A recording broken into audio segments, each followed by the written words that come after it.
Male fury of the Lib Dem women, more and more women coming forward to accuse Lord Renaud of inappropriate behaviour, which he strongly denies. And of course, on the front of the Times, they're saying that Scotland Yard is now going to be involved. Let's pick up on that story and plenty more that's in the inside of the papers with broadcaster Rosie Millard and political consultant Ollie Kendall. Good morning to both of you. And let's pick up on this. So when we were talking to Sue Jameson, our political editor earlier, it's hitting the Lib Dems in the polls already, this scandal, wherever it goes.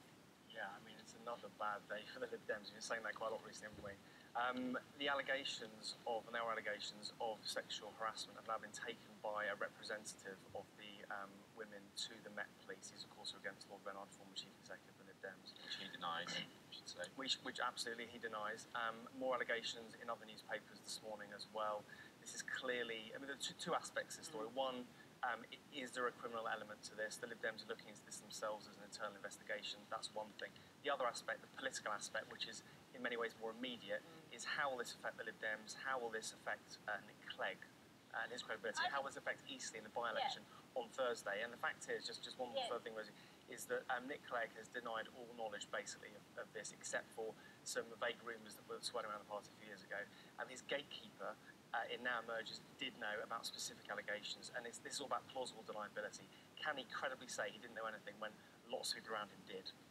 I think it also knocks a complete hole in this sort of thing about the Lib Dems being the women-friendly party, and what a nonsense that. Well, that Tim Farron, the party statement and chairman, has said we screwed up and they meant to tie this mess up. Sort of PR sort of phrase. It's such a glib idea that, you know, women are 52% of the population. I mean, to have a sort of women-friendly party is just so ridiculous. Well, it also shows the paltry position women have in frontline politics, where, you know, frankly, if you try to get on, get ahead, get your career going, you are thwarted in the most despicable way.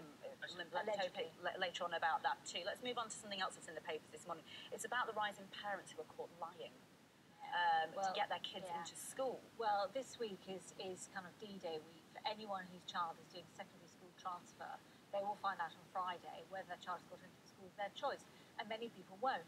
I mean, you know, it is one of the things about the austerity years that we're in, the rise of people going to state schools, people are struggling to get their children. What are the kind of lies that it's about where they live and things like that? Yes, what the Daily Mail has found, allegedly, is a 11-fold rise in people lying to get their children to a decent state school. I have huge sympathy with these parents. It is a nightmare. I've gone through it twice now, getting the secondary school transfer. It's very, very emotional. It's very, very hard. And the scary thing is, it's the ramifications for parents who do this. You think because you're acting here as your kids, that there are ramifications. There's an example here of a lady who could be sent to jail for a year. It is awful. It is lying. But the fact of the matter is that this country's education is completely thwarted by the private schools. They make it a completely unfair playing ground. Well, I'm going to spend myself at the moment with primary school for my first, and that's a bit, hairy. So I dread to think what it's going to be like for secondary school. I can see why people might want to bend the rules a little bit, and people are actually being dishonest in Argos, it seems, according to the Mail as well. Ollie, swiping an Argos pen. Yeah, perhaps it's not so bad as we thought. I was going to say, not content with stealing child's school places. We're all a nation of kleptomaniacs, apparently, according to a new survey. I mean, to be honest, the details aren't that surprising. It's Argos pens, it's shampoo from hotel rooms, it's Can you take Wi-Fi. slippers from a hotel? No. I must give them back. Honestly, I thought you could. I have an issue with taking shampoo and stuff, because it's given there for you, whether you use it in the hotel or your bathroom. Yeah, but don't you just find that you've got a drawer full of stuff you never use? Yeah, but I take it to the swimming pool. It's fantastic. Yeah, that's a good idea. That thing where if you're staying in a hotel for a week, you put the shampoo you haven't used in your bag, so you kind of collect it all up. Yeah. Why don't anyone that does that? If it's a decent hotel, I will, with great products. It just proves how we're all a bit dishonest, aren't we? Just generally. I don't think it's dishonest, though. I actually don't, because those are meant to be for you. Yes, those newspapers are ours, actually, so if you need those, thank you very much indeed. Okay, it's 27 minutes past.